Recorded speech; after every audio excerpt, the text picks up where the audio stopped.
मसीह यीशु के अजीम और जलील नाम में आपके सलामती हो। मेरा नाम पादरी प्रोफेसर टोनी विलियम है। खुदावंद का शुक्र हो कि हम एडवेंट सीजन के एक और नए दिन में हैं।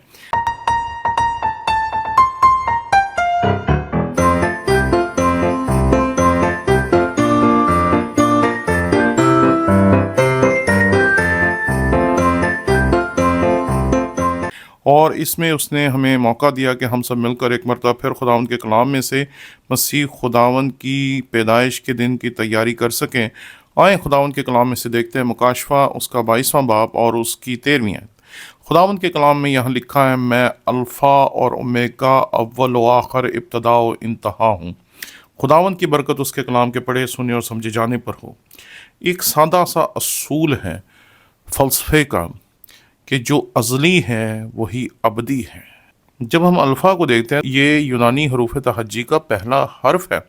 और जब हम ओमेगा को देखते हैं तो ये यूनानी हरूफ तहज्जी का आखिरी हर्फ है। जब हम इन दोनों हरूफ को देखते हैं तो जब कलाम में से ये दोनों हरूफ खुदावंद यीशु मसीह ने हमारे सामने पेश किए तो उन्होंने कहा, इब्तदा भी मैं हूँ,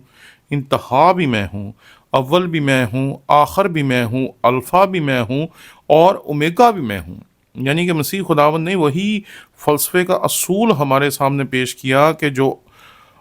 अज़ल से है वही अबद तक होगा, जो अज़ल से नहीं वो अबद तक नहीं होगा। मसीह खुदावंद ने अपनी ज़ात के बारे में ये मुकाशफा की किताब उसके 22वें बाब की 13वीं आयत में हमारे सामने पेश किया, क्योंकि वो है जो ज़िंदगी का आगाज़ करने वाला है।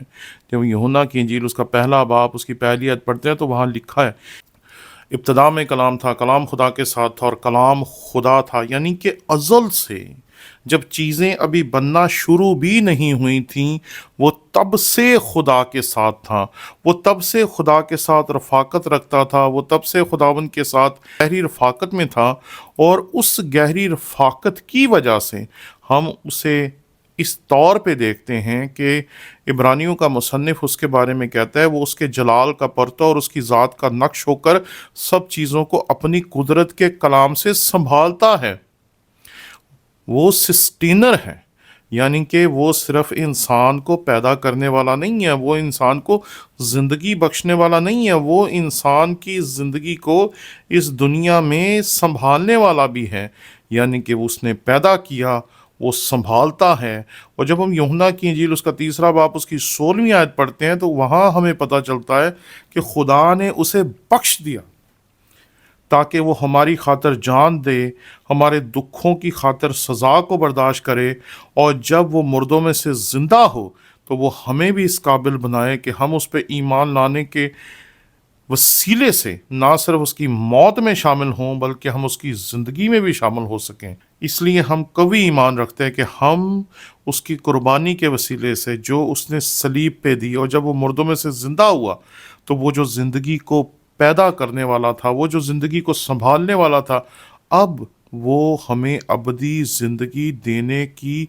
जो कुदरत है वो भी रखता है, क्योंकि उसने हमारी जो रूहानी मौत है, जो हमारे गुनाहों के वसीले से है, इक्तसाबी गुनाह के वसीले से भी, और जो गुनाह आदम ने किया उसके वसीले से भी। आप जानते हैं कि हम 2 तरह के गुनाह मानते हैं। एक गुनाह वो जो आदम ने किया, जिसकी वजह से हम आज तक खुदा के हजूर से निकाले हुए लोग हैं, और दूसरा गुनाह वो जो हम इस दुनिया में होने की वजह से करते हैं। तो ये दोनों तरह के गुनाह हैं जो हमारे सामने हैं, जिसका हम शिकार होते हैं। जो चरनी में पड़ा हुआ है उसके बारे में ये हकीकत याद रखें कि वो ज़िंदगी को शुरू करने वाला है, वो ज़िंदगी को संभालने वाला है, और वो ज़िंदगी को बचाने के लिए अपनी जान कुर्बान करने वाला भी है। और फिर मसीह खुदावंद ने यूहन्ना की इंजील उसके 10वें बाब की 10वीं आयत में कहा, मैं इसलिए आया ताकि वो ज़िंदगी पाएँ और कसरत से पाएँ। यानी कि मसीह खुदावंद वो है जो हमें कसरत की ज़िंदगी देने की ताकत रखता है, क्योंकि उसने इसके लिए इंतज़ाम किया, उसने इसके लिए अपनी जान दी है। और अपनी जान देने के वसीले से, अपनी जान को कुर्बान करने के वसीले से, हमारे दुखों की सज़ा अपने ऊपर लेने के वसीले से वो ना सिर्फ ज़िंदगी का शुरू करने वाला है, संभालने वाला है, ज़िंदगी के लिए नजात देने वाला है, बल्कि हमेशा की ज़िंदगी देने की कुदरत रखता है। اور اس نے اس حقیقت کا واضح طور پر اعلان کیا کہ میں آیا ہی اسی لیے ہوں، میں اس لیے آیا تاکہ وہ زندگی پائیں اور کثرت سے پائیں۔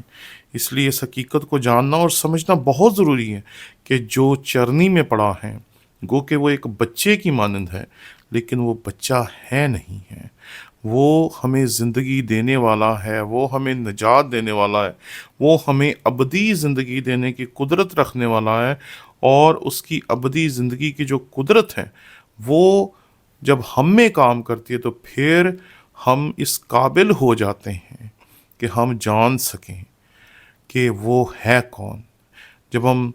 فلپیوں کے نام پولوس رسول کا خط، اس کا 2 باب، اس کی 10ویں اور 11ویں آیت پڑھتے ہیں تو یہاں ہمیں پتہ چلتا ہے تاکہ یسوع کے نام پر ہر ایک گھٹنا جھکے، خواہ آسمانیوں کا ہو، خواہ زمینیوں کا، خواہ ان کا جو زمین کے نیچے، اور خدا باپ کے جلال کے لیے ہر ایک زبان اقرار کرے کہ مسیح یسوع خداوند ہے۔ یعنی کہ ہمیں اس حقیقت کو جاننا ہے، ماننا ہے اور سمجھنا ہے کہ وہ ہیں جس کا مقصد ہی یہ ہے کہ وہ ہمیں اپنی پہچان دے سکے، شناخت دے سکے اور اپنی رفاقت دے سکے، اور اس کی رفاقت جو ہوگی جب مردوں میں سے زندہ ہونے کے بعد جو وہ ہمیں اپنی رفاقت دے گا، وہ رفاقت ایسی ہوگی جو کبھی ختم ہونے والی نہیں ہوگی، کیونکہ اس نے کہا مکاشفہ اس کے 22ویں باب کی 13ویں آیت میں الفا اور اومیگا، اول و آخر، ابتدا و انتہا ہوں، یعنی کہ میں ازل سے تھا، میں ابد تک ہوں۔ جب دنیا کی چیزیں ابھی تخلیق پا رہی تھیں تو تب میں اول تھا اور میں آخر بھی ہوں، میں الفا بھی ہوں اور اومیگا بھی ہوں، یعنی کہ اس کائنات کے شروع سے آخر تک، پہلے حرف سے آخری حرف تک میں ہی ہوں۔ اور جب آپ کتاب مقدس کو دیکھتے ہیں تو یہ وہ الفاظ ہیں جو آپ خدا کے لیے استعمال کرتے ہیں کہ خدا ہی ہیں جو ازل سے ہیں اور ابد تک ہیں۔